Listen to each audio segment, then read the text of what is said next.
онл яриад та хэдийг нойрч өргөхгүй. Миний ярьж байгаа зүйл бол та бүдэд жоохон санаа өгөх зориулттай. Тэгээд сонирхож байгаа залуучууд нь өөрсдөө цаашаа уншина үз. Цэндэж профессортай ярьсны дагуу ер нь хөгжлийн тухай, хөгжлийн цуврал лекц гэсэн. Тэгээ хөгжлийн тухай миний санаа бол хөгжил гэж ярихдаа бас юуг ярихгүй их хайдсан бэ. Магадгүй миний бодлоор хөгжлийн хамгийн чухал зүйлийг хөгжил ярьж байгаа хүмүүс ерөөсөө ярьдаггүй. Тэр талаас нь би нэг илүү тодорхойлж ярих гэж бодсон юм. Тэгээ хамгийн эхлээд хөгжил гэж яг юу гэсэн үг юм бэ гэж. За энийг бол баг эрдэмтэн болгон, улс төрч болгон өөрөөрийнхөө хариулна. Тийм учраас энийг нэг тодорхойлолт гэж толгой эргүүлэлгүйгээр би шууд ганц 2 зүйлээс эхлэе. Хүмүүс хөгжлийг эдийн засгийн хөгжилтэй андуурдаг. Өөрөөр нэгдүгээр алдаа бол хөгжил гэж ярихлаар эдийн засгийн хөгжил яриад байдаг байхгүй. Эдийн засгийн хөгжил бол хөгжлийн зөвхөн нэг хэсэг нь. За хоёрдугаарх нь эдийн засгийн хөгжил гэж ярихлаар дахиад эдийн засгийн өсөлттэй андуураад байдаг. Өөрөөр эдийн засгийн өсөлт бол бас эдийн засгийн хөгжил биш. Тэгээ өнөөдрийн манай сонин хэвлэлүүдээр ярьж байгаа гол сэдвүүд бол эдийн засгийн өсөлт яриад, эдийн засгийн хөгжил гэж эдийн засгийн өсөлтийг яриад, улс орны хөгжил гэж яриад гээд эдийн засгийн хөгжил яриад. Ингээ бүр холион баатан болгочихдог байхгүй. Тэгэхээр энэний ялгааг би зүгээр ганц 2 жишээн дээр хэлье гэж бодсон юм. Нэгдүгээрх нь эдийн засгийн өсөлт, эдийн засгийн хөгжил хоёр ямар ялгаатай юм бэ гэж. Би нэг лекцэн дээр нэлээд хэдэд бол ашигласан хүмүүст илүү сонирхолтой. Би ганцхан жишээ авч үзье. Монгол улстай холбоотой. Өнөөдөр дэлхийн зах зээл дээр 1 кг металл, төмөр гэж бодъё. Түүхийн эдийн үн бол одоо төмөр. Энд 1 кг гэж. Энэ бол ойролцоогоор жишээлбэл энэ бол 7 цент байгаа. За ямар ч төмөр байж, зэсж байж болно. Энэ хамаагүй шүү дээ. Энэ зөв харьцуулсан тоо. За 1 кг төмөрийг 1 кг машин болгож хувирга, автомашин. Тэгвэл энд бол энэ бол $7 болж хувирч байгаа юм. Адилхан хэмжээний түүхийд ороод бүтээгдэхүүн нөөцлөгдөд нь шүү дээ. За жишээлбэл 3000 кг 3 тонн автомашин бол $21,000 байхгүй юу жишээлбэл те. За тэгэхээр 1 кг онгоц яг тийм хэмжээний түүхийд орсон бүтээгдэхүүн $700 болж байгаа. 1 кг микроэлектроник одоо компьютерийн процессор бол одоо энд бол процессор гээ. $7,000 болж байгаа. Өөрөөр хэлбэл нийгмийн нэг бүтээгдэхүүний өртөг янз бүр байна. Тэгээ одоо та бүгд эндээс ямар дүгнэлт хийх вэ гэвэл би зөвөр энэ хоёрыг харьцуулахад нэгийг харьцах нь 100,000 харьцаатай байгаа.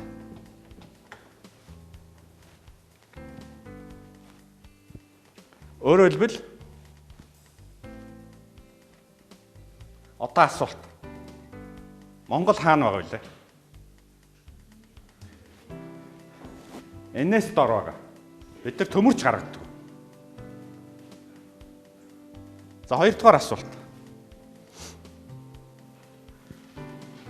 Ийм харьцаатай 8 хийж яхад нэгийг харьцсан 100,000 харьцаатай 8 хийж яхад байгалийн баялагаар ашигтай 8 хийнэ гэсэн үнэхээр боломж бий юу? Өөрөөр хэлбэл биднээс авсан бүтээгдэхүүнээ тэр хүмүүс технологи, мэдлэг, шинжилх ухаанаа шингээгээд буцаагаад 100,000 дахин өндөр үнээр биднэрт буцаад зарж шít. Ийм хоёр хүний хооронд тэнцүү хэмжээний худалдаа 8 боломж байх уу?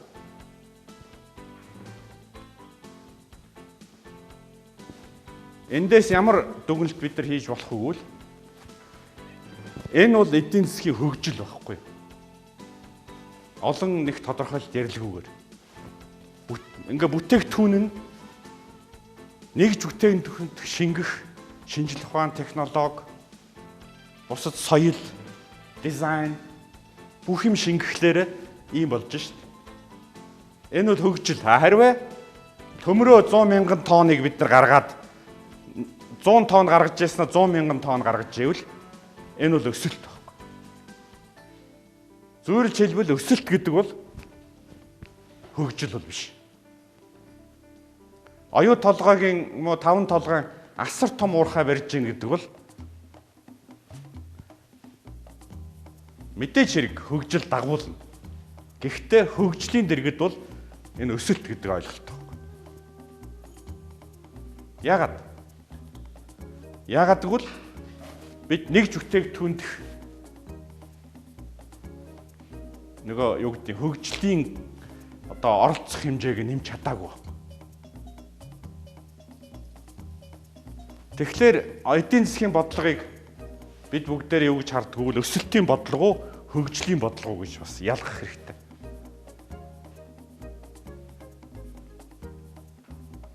Тэгэхээр дүгнэлт хэлбэл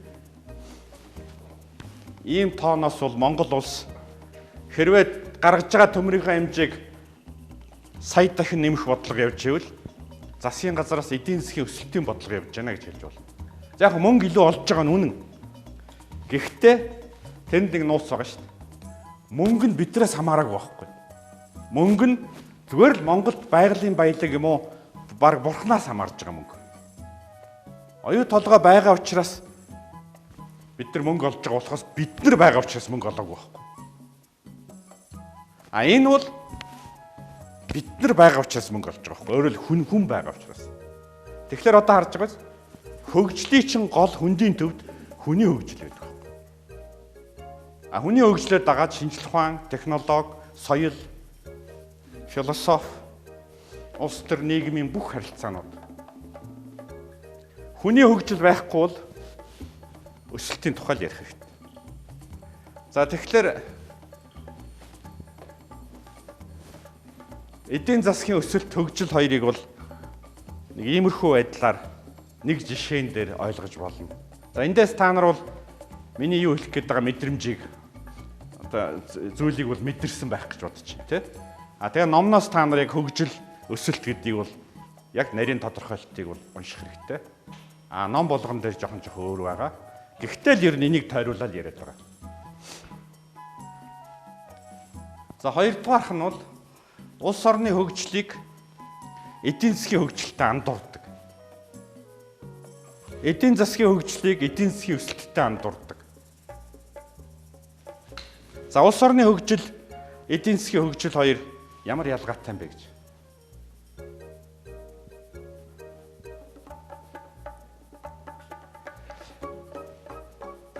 Бид түрүү хэлсэн шүү дээ, хүний хөгжлийн тухай ойлголт. Эцсийн эдийн засаг бол хүмүүс нэг зүйлийг яг эдийн засагч нар бол юу гэдэг яг ажил хэрэг тодорхой асуудал шийдэхийн тулд эдийн засаг ярьдаг болохоос яг хөгжил ярьж байгаа улсууд нэг зүйлийг их сайн мэддэг. Эдийн засгийн хөгжил бол өөрөө хүний хөгжлийн үр дагавар байхгүй. Хүний нийгмийн хөгжлийн.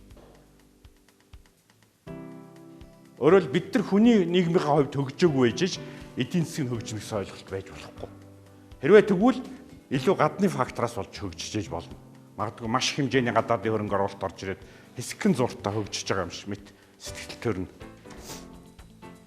Тэгэхээр бас олон зүйл хэллэгүйгээр Нобелийн шагналт эдийн засагч Амартья Сен гэдэг байгаа.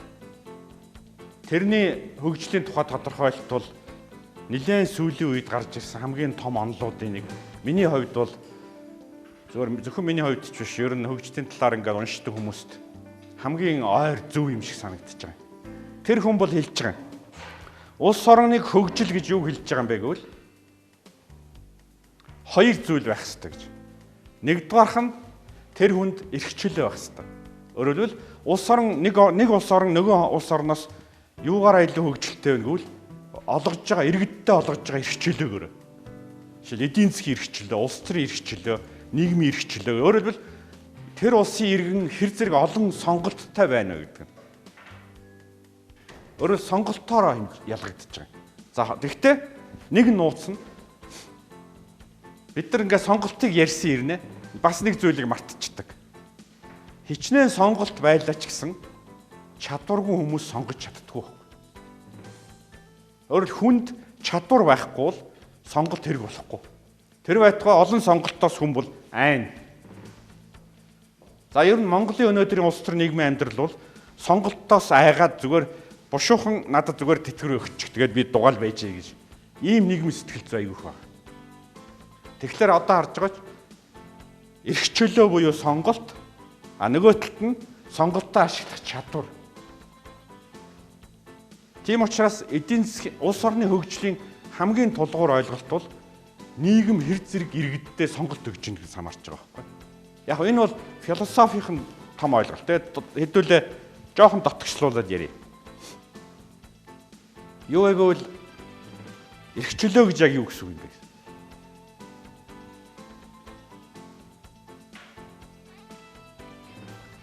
Яг энэ дээр ирээд эрх чөлөө гэдэг ойлголтыг буруу ойлгосноос болоод бид нар ерөөсөө хөгжлийг буруу яриад байгаа байхгүй. За эрх чөлөө гэж яг юу гэсэн юм? За би ганцхан жишээлээ. Нэг жишээг тойрч ярив. Энэ бол нөгөө эдийн засгаас хөгжлөөс жоохон холдсон юм шиг яриа мөртлөө яг энэний цөм дээр хүн төрөлхтний соёл иргэншлийн одоо гол маргаан явж байгаа сэдв байхгүй. Яагаад гэдгийг энэ ярианаас дараах жишээнээс харж болно. За хэдүүлээ ийм жишээ авч ирээ. Монгол хэр зэрэг эрх чөлөөтэй орн бэ гэж.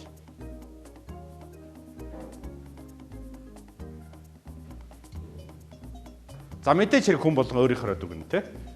Тэгэхдээ би та нараас нэг зүйл их сонин юм бид нар анзаардгүй. За хэдүүлээ яг өнөөдрийн өдөр тутмын амьдралыг авч үзье. Бид нар одоо за жишээлбэл шүүхт очие. Яг албан ёсоор заасан журмын дагуу явбал ажил ерөөсөө бүтэхгүй.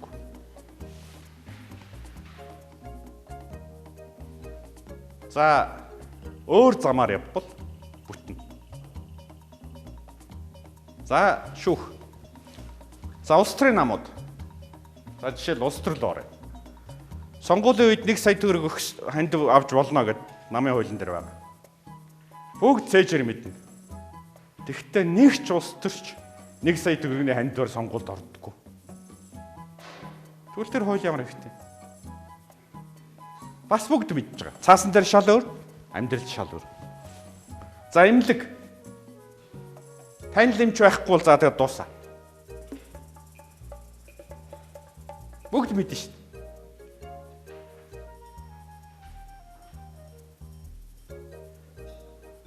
Боловсрол. Шийдвэр гаргаж байгаа бүх хүмүүс бол хүүхдүүд нь гадаад сурах ёстой л гэж бодож байгаа. Дотоод бол тооцохгүй. Эндээс ямар асуулт гарч байгааг үл. Гэхдээ бид бүгдээрээ мэдж байгаа шүү дээ. Бүх юм одоо харж байгаас. Яагаад бид айгаад байгаа юм? Яагаад нэг юм ярьчаад өөрөөр хийгээд байгаа юм?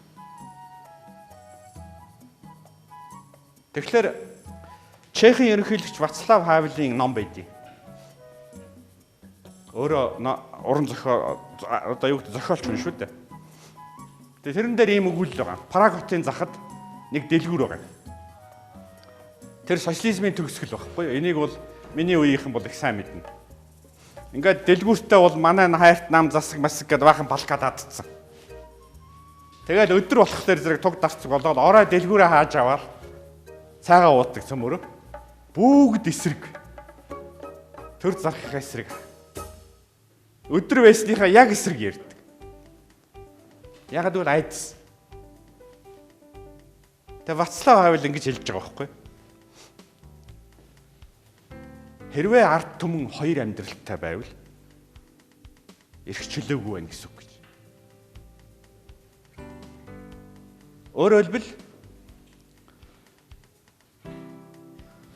яагаад 3 сая хүн бид өнөөдөр тэр байтугай харахаа болцсон байхгүй. Манай шүүх хурамч гэдгийг бид бүгдээрээ мэдж байгаа. Тэгс мөртлөө төсөв батлаад яг үний юм шиг ажиллаад байдаг. Эмнэлэг хуурамч гэдгийг бүгд мэдчихэж байгаа. Нам хуурамч гэдгийг бүгд мэдчихэж байгаа. Жинхнэрээ бид нар явж чадахгүй шүү дээ. Тэгэхээр жинхнэрээ амьдраагүй хүмүүс эрх чөлөөтэй байд юм уу? Яг энэ бол фундаменталны асуулт байхгүй. Яагаад би энийг хөгжлийн тухай ярьж байгаа юм гэвэл хуурамчаар хөгжиж болд юм уу? Асуудлыг аргалаад, асуудлыг хуураад хөгжиж болох уу? Тэгэхээр бидний энэ ертөнцийн үзэх үзлийн гол фундаменталны асуултан дээр бид нар өөрийгөө хуурчиж байгаа байхгүй. Би бүх юмыг хуурамчаар хийн, худлаагаасаа хийн, тэгс мөртлөө хөгжинэ гэд бодоод байд. Хизээч хөгжихгүй шүү дээ. Ном надад хаан ширээнээс ч илүү үнэтэй.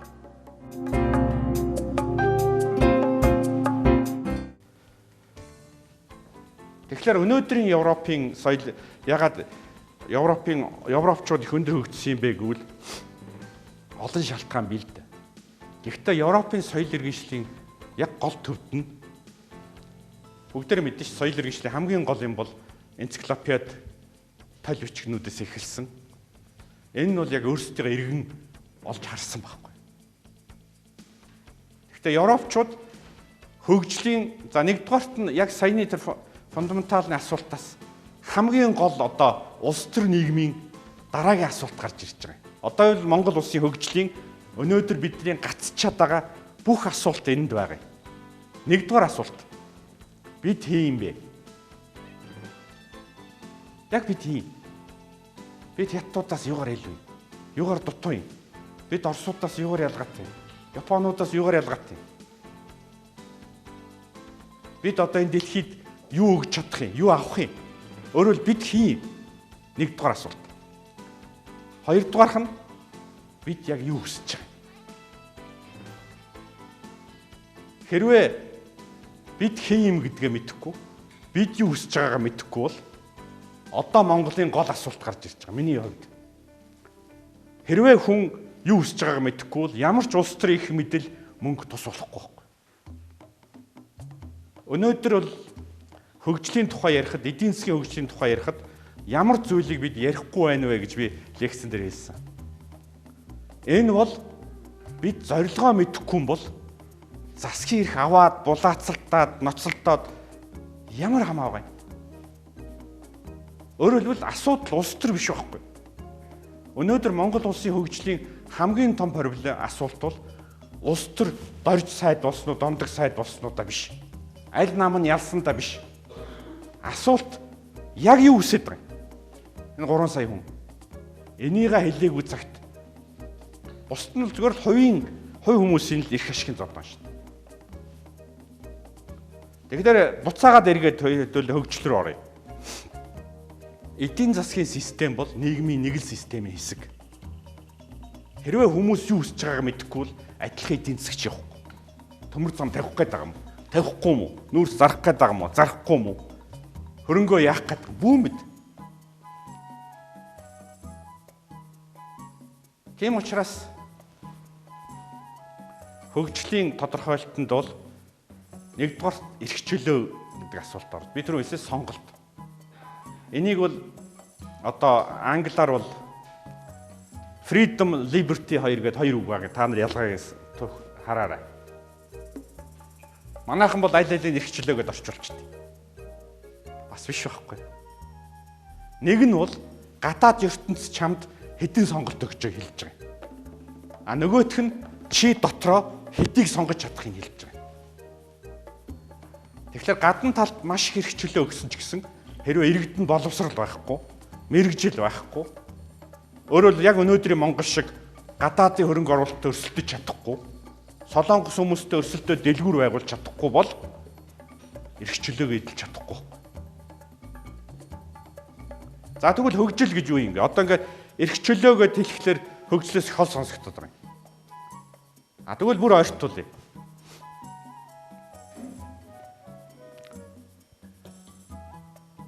Хөгжлийн эдийн засгийн хөгжлийн урд талд нэг зүйлийг ярих хэрэгтэй байхгүй. Тэр бол соёлын тухай яриа. Яагаад соёл гэж байгаа юм? соёл гэдэг нэрийн дор бид нар маш олон зүйлийг ойлгодог. Өнгөрсөн түүх, туршлага, шашин. Тэгээ ерөөсөө энэ 3 сая хүний одоо хэдэн мянган жил амьдарсан одоо оюун санааны хоримтлал. Түүн дотор соёл урлаг орно тий. Манайхаар бол урлаг гэдэр орно. Тэгээ нийгмийн байгууллал орно, засгийн бүтцүүд орно. Удирдах ёс, гэр бүлийн харьцаа.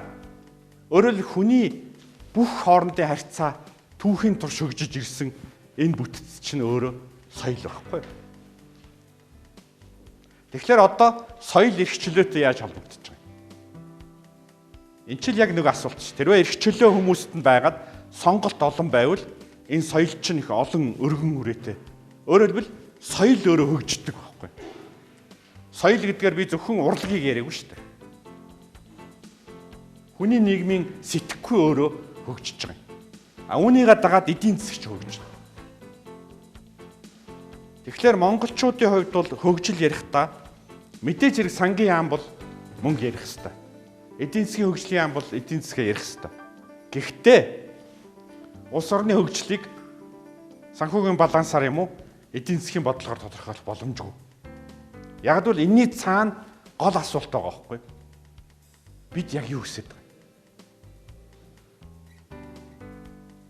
Тэгэхээр зүйрлээд хэлбэл эдийн засгаас соёлыг салгаж болохгүй. Соёлоос түрүүний миний хэлдэг оюун санааны одоо гол хөгжлийг салгаж болохгүй. За энэ дээр нэг юм жишээ хэлье.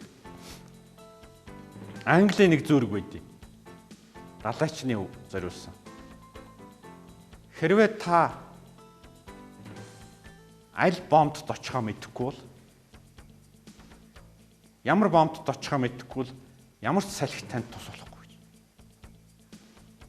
Өөрөөр хэлбэл хэрвээ та зорилгоо мэдэхгүй бол бизнесийнхэнд яг нэг том явж болно. Хэрвээ та зорилгоо мэдэхгүй бол танд ямар ч ресурс нөөц тус болохгүй.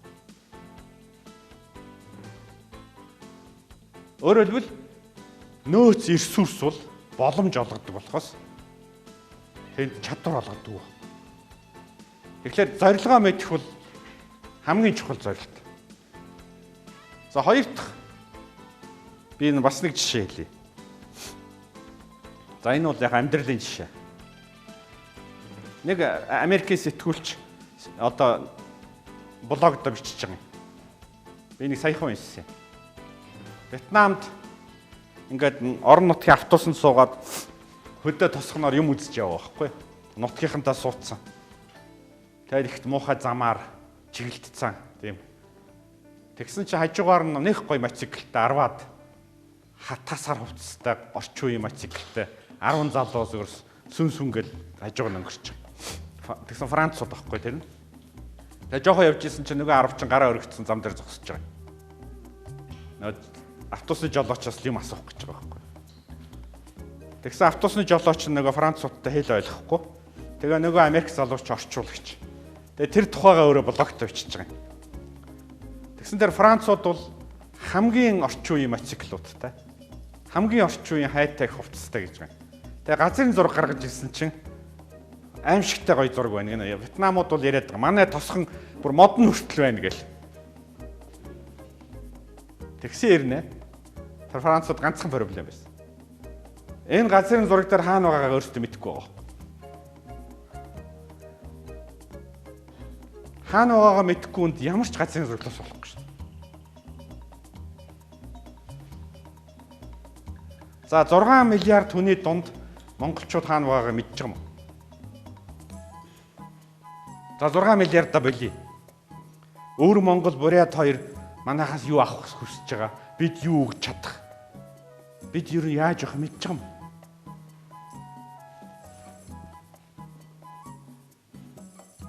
Бид мэдэхгүй байж яагаад зөвхөн Rio Tinto ч гэдэг юм уу зөвхөн ганц хоёр компани үгээр явж байгаа. Би Rio Tinto-г муу гэж хэлээгүй. Бид өөрсдөө мэдэхгүй шүү дээ. За хоёр дахь асуулт нөгөө буцаал нэг асуулт шүү дээ. Бид яг юу хүсэж байгаа? яг юу хийж байгааг мэдж байгаа юм бол одоо энэ байлдаж байгаа улс төрчтэй хэн зөв хэн бурууг хэлж болно л. Хамгийн гол нь хинч мэдэхгүй байхгүй. Тэгэхээр эдийн засгийн хөгжлийн урд талд оюун санааны хөгжил явдаг байна. Оюун санааны хөгжил гэдгийг би абстракт утгаар хэлээгүй. Нийгэм гэдэг бол эдийн засаг зөвхөн дотор нэг систем байхгүй.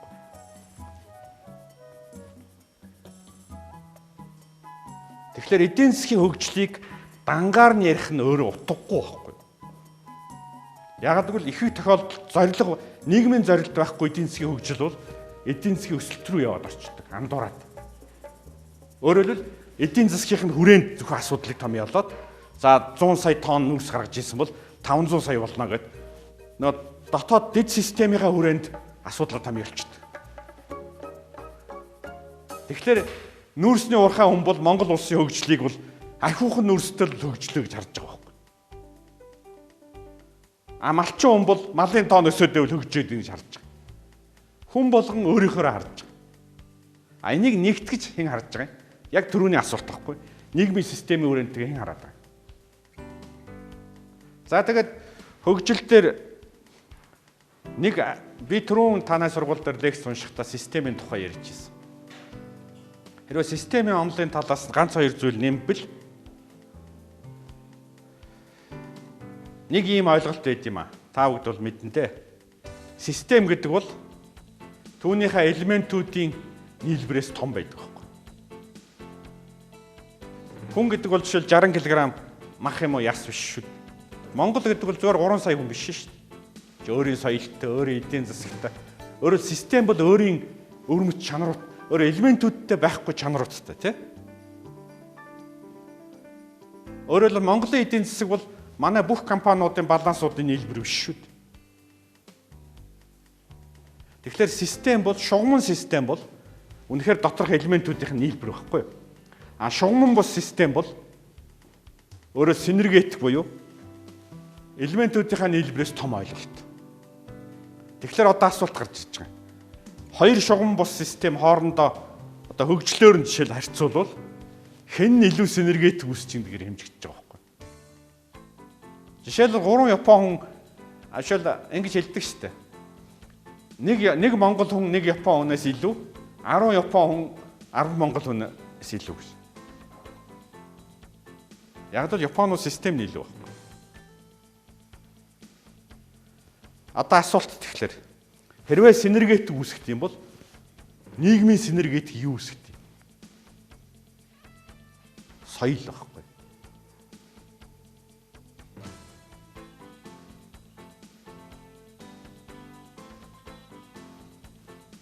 Яагаад Япон хүн Герман хүнээс яагаад өөр вэ? Ямар хятад хүнээс өөр вэ? Яагаад Монгол хүнээс өөр вэ? Хүмүүс бол соёл гэж хэлдэг. Зөвхөн соёл гэдэг чинь их өргөнөөр хэлж болно шүү дээ. Бид түрүү хэлсэн. Шашин, зан заншил, гэр бүлийн харьцаа, нийгмийн харьцаа, тэгэл одоо бүх юм. Тэр нийгмийн бүх оюун санааны хоримтлал дүрмүүдтэй энэ давхцсан нүдэнд үл харагдах дүрм. Энийг соёл гэж нэрлэж байна. Энэ нүдэнд үл харагдах соёл чинь нэг нийгэм нөгөө нийгмээс ялгаатай байхгүй. Монголчууд жишээлбэл энийг хэр зэрэг нарийн байгуулж чадсан Японуудаас хятадуудаас гэдгээр өөр. Манай соёл юун дээр тулгуурласан юм? Бид нар чинь бол тал дураараа явж идэг. Байглаасаа ихтэй, малчин сэтгэхүйтэй. Муу юу? Үгүй. Малчин хүн бол хятадын тариачин хүнээс муу гэж хэн шилжиж чадахгүй. Маш олон юм дээр илүү. Хамгийн гол нь манай систем Монголынхаа соёл дээр тулгуурлаагүй байхгүй. Монгол улсын хамгийн том оюун санааны проблем одоо юу гэж? Хэрвээ Японд очивол хаанч явсан Япон үнэртдэг байхгүй. Бүх юм Япон. Хоолн ч Япон, хүмүүсийн мэдлж байгаа нь Япон. Тэгс мөртлөө 21 дугаар зууны үеийн амар орчин үеийн нийгэм. Тэгсэн мөртлөө Япон. Солонгост очиход бас тийм төстэй. Тайван тийм төстэй. Сингапур тийм төстэй. Өөрөөр хэлбэл тэр орнууд нийгмийн модернизац буюу өөрийнхөө соёл дээр орчин үеийн институтуудыг байгуулах замаар явуулж байгаа. А Монгол бол модернизац биш вестернизацийн замаар явж байгаа байхгүй юу? Өөрийнхөө бүх юмыг хаяад шууд Германы юмыг хуулаад, Америкийнхыг хуулаад тэгээд сүүлд нь ингээд залгатгаа болцсон.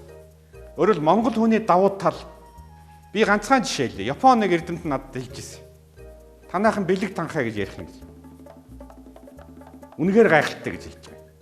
Тэгэхээр Монголд төрхтөө бэлэг танхаа төрж байгаа. А тэгсэн мөртлөө бид нар яг энэ бэлэг танхаа гэдэгтээ таарсан менежмент, маркетинг бүх юмнуудыг хийж чадаагүй. Тэгээ бидний өнөөдөр улс төрийн систем нь хүртэл НЖО төрийн бус байгууллага гэдэг сонирм ороод ирсэн. Бид ойлгох. Гэтэл чинь яг Монголын төрийн бус байгууллага бол маш бүдүүлэг нутгийн зөвлөл гэдэг нэг юм байж байгаа байхгүй. Яг өөрсдөө байгуулсан. Тэр нь бол бүдүүлэг л дээ. Одоо энэ бүгдээс ямар асуулт гарч ирж байгаа нь бид одоо харж байгаа эдийн засгийн хөгжил ярихаас өмнө соёл яриад соёлын асуудлыг хайцсан байна.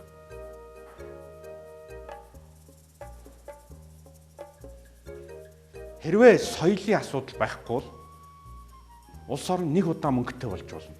Тасралт өөрөөр үндэсгүй мод бол 3 хоног л амьд байна шүү дээ.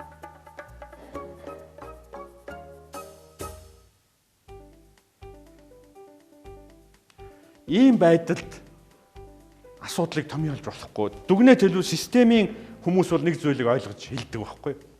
Би одоо ч Фортуна сайд уулзах болгондоо л хэлдэг. Гэхдээ Монголын эдийн засаг гэдэг чинь компаниудын нийлбэр биш ээ. Бизнес төслүүдийн цуглуулгыг эдийн засгийн хөгжлийн стратеги гэд нэрлэдэггүй. Том бизнес төслийг улсын төслөд нэрлэдэггүй. Том бизнес төсөл, бизнес төслүүдийн цуглуулга гэдэг бол үндэсний хөгжил стратегийн асуудал биш байхгүй.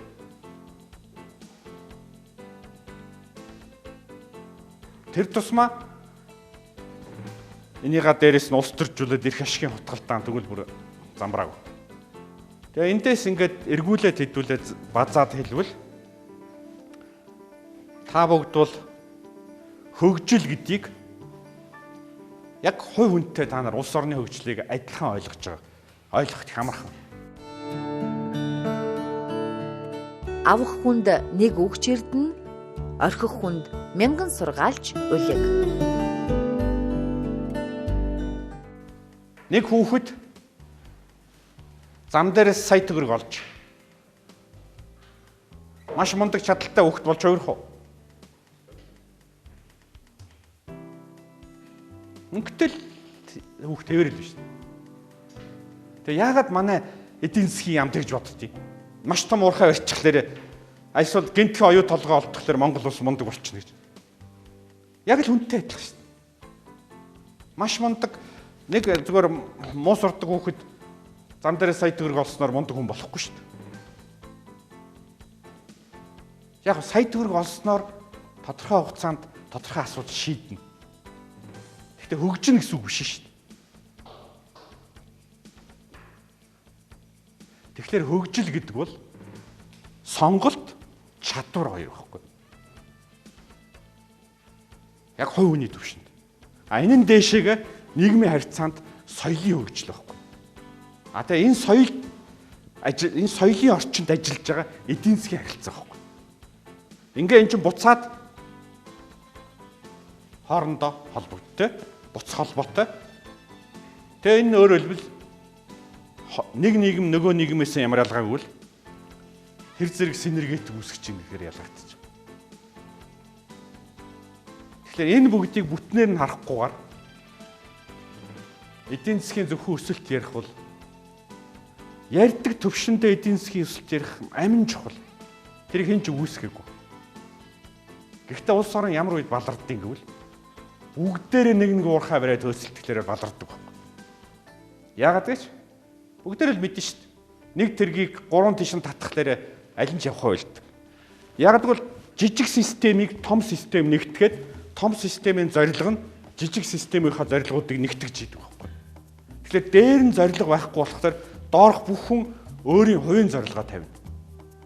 Ингээл ерөөсөө тэр хүн амар сайн санаал улс орноо сонирдог байхгүй. Маш үнэнч Монгол улсын төлөө амиа өгнө. Гэхдээ харамсалтай нь гуруула Монгол улсын төлөө зэрэг амиа өгөхлээр 3 өөр юмар Монгол улсын сонирдог байхгүй. Тийм учраас хувь хүний төвшөнд хүмүүсийг Монгол улсын эсрэг гэж юм уу дайсан гэдэг ярихтай биш. 3 сая хүн хэрвээ дээрээ нэгтгэхгүй бол гуруула Монгол улсын төлөө 3 саяулаа үнэнчээр зүтгэсэн ч улс байхгүй болж байгаа. Яг гэвэл систем байхгүй болчихж байгаа. Тэгэхээр хөгжлийн тухай ярихын тулд өсөлт ярих хэрэгтэй, эдийн засгийн хөгжил ярих хэрэгтэй, нийгмийн хөгжил ярих хэрэгтэй, соёл ярих хэрэгтэй. Тэгээ бүр цаашдаа яг фундаменталны ойлголт нь бол за яг миний хувийн бодлоо Шекспир асуудал байна. Бид нар эхлээд тэрэнд хариулах хэрэгтэй. Би Монголын улс төрчдөөс одоо Монгол улс хөгжихгүй юу гэдээ олон маргаан болдог шүү дээ. Одоо ингэж хөгжин, тэгж хөгжин, бензин гаргуул, хөгжин, нүүрс гаргуул.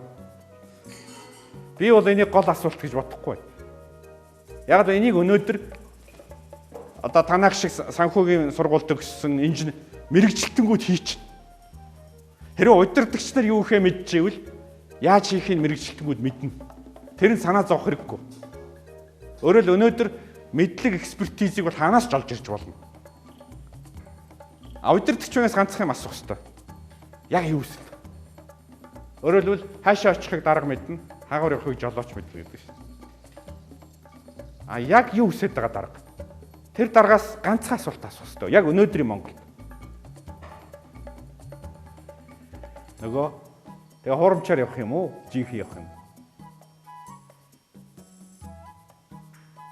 Энэ бол фундаменталны хүний хүн төрөлхтний асуулт байхгүй. Хэрвээ хуурамчаар явах юм бол бусад бүх юм юу ч тус болохгүй. Өөрөөр хэлбэл бид нар дүр хэсэг аргалаа төгжнө гэж байдгүй байхгүй. Энийг бид нар бүгдээрээ мэднэ шүү. Залдаа төгждөг гэсэн юм байхгүй шүү дээ ертөнцид. Тэгэхээр Монгол улсын хувьд өнөөдөр ямар үед тулгараад байгаа юм гэвэл эдийн засгийн хувьд маш сайхан боломж ирж байна. А бид нар ухаан орох уу гэдэг л асуулт байна. Хэрвээ бид Японууд ингэж байгаа Фукушима дэлбэрч байгаа. Үйлээ үзэж байгаа. Үнэхээр хэцүү байгаа. Гэхдээ тэд нар залдахгүй байгаа байхгүй. А монголчууд яаж залддаггүй? Болж байгаа дүр хэсэгчдэг байхгүй.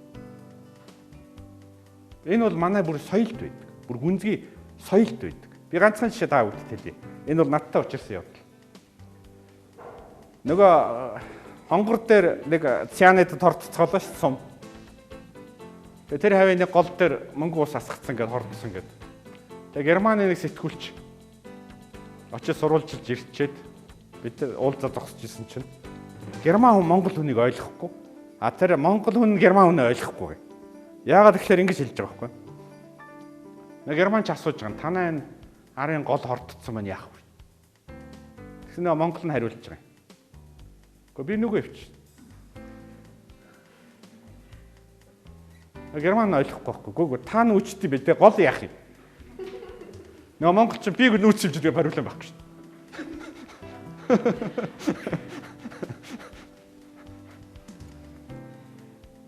Өөрөөр би нүдэ анцлал гэдэг байхгүй. Та нар сайн анзаараа Монгол хүний яг энэ бол манай соёл. Би мэдэхгүй бол тэгэл байхгүй. Хүүхдтэй адилхан байхгүй монголчууд. Нүдэ анцдаг тэгээ байхгүй гэж тооцсон шүү.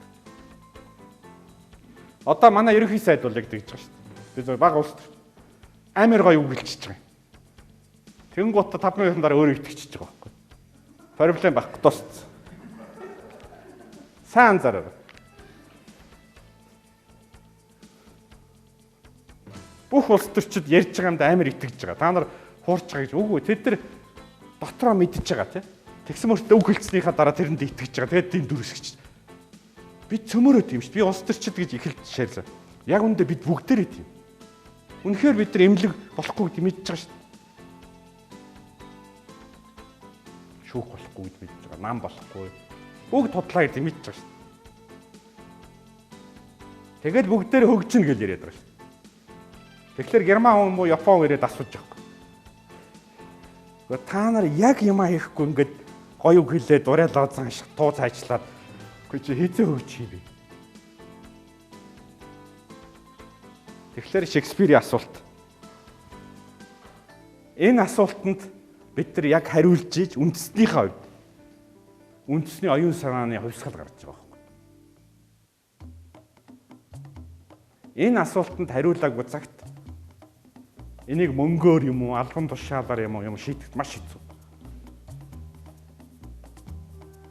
Тэгээ эндээс хөгжлийн тухай яриаг бол мэдээж маш олон зүйлийг бид нар ярьж болно. Тэгэхдээ та нар ингээд шинжлэх ухаан судлаад ном уншиж байгаа залуучууд хэлэхэд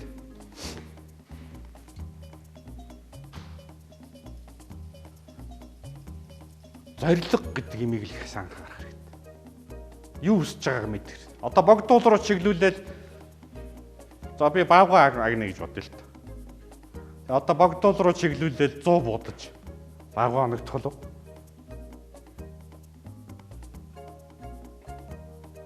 Өөрөөр хэлбэл биднэрт ресурс 1000 сум байсан ч тус болох.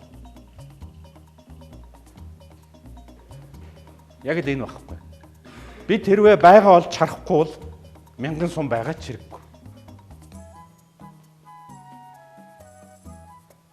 Өнөөдөр Монгол улсын хамгийн том асуулт бол дараагийн төвшингийн асуултаа томьёо болох хэрэгтэй байхгүй. Яах гэдэг юм. Хэрвээ бид нар байгаа яг олж харж ивэл магадгүй ганц сум хангалттай. А байгаа олж харахгүй бол 1000 сум байгаа ч хэрэггүй. За дээрэс нь энийг анхаарах хэрэгтэй. Бид өсөлтөөр хөөцөлдөөд хөгжихгүй үлдчих бүрэн магадaltaй. Ягаад гэвэл энэ бол байгалийн нөөцөл хязгаарлагдвал. Тийм багц? А нөгөө тийшээ хязгаарлагдвал биш байхгүй.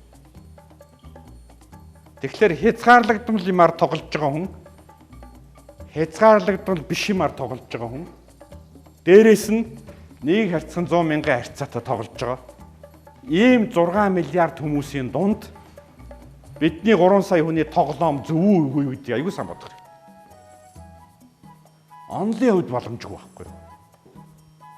Зөөлж хэлбэл эндээс ганцхан дүгнэлт хийж болно. Мөнгө хэрэгтэй. Гэхдээ энэ дүрмээр бид хизээч ялахгүй. Тэгвэл улс орны хөгжлийн стратеги зөвхөн энэ дүрмээр ярьж хизээч болохгүй. Өнөөдөр мөнгө байхгүй нүнэн хүмүүс бол ингэж хэлнэ. Инх удаа чи мөнгө хэрэгтэй байхад юу яриад байгаа юм бэ? Би мөнгө яриаггүй шүү дээ. Би дүрм ярьж байгаа байхгүй.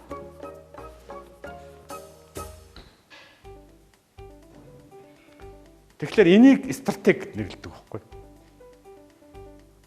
Өөрөөр хэлбэл бид аль зүг рүү явах гэдэг. Хэрвээ энийг бид нар энэ стратегийн нэг алхам гэж тооцож хэлж ивэл болно тий. А түүнээс бүх тоглоомоо энэ дээр тавьж ивэл тэгээ 3 саяулаа энэ цөмөрөө энэ дээр овоорцсон байвал нэг өдөр л пат бүгд байхгүй. Тийм тэгээ эндээс энэ бүгдээс эдийн засгийн өсөлт, эдийн засгийн хөгжил, улс орны хөгжил, зорилго, хаана байгаагаа мэдэх, тэгээ системийн синергетик энэ бүгдийг ингээд нийлүүлээд түрүүний асуулт тахгүй. Монголчууд бид яг хаана байгаа юм? 20 жилийн дараа яг хаана очих гэдэг. А үүний дараа бол бид бол яг хөгжлийн тухай ярьж болно. Хөгжил гэж энийг ярьж байгаа байхгүй. А бусд нь бол нэг сэрхэг сая топи нийлээд байшин биш байхгүй. Синергетик гэж тэрийг хэлж байгаа шүү дээ. Байшин бол топинуудын цуглуулга биш шүү дээ.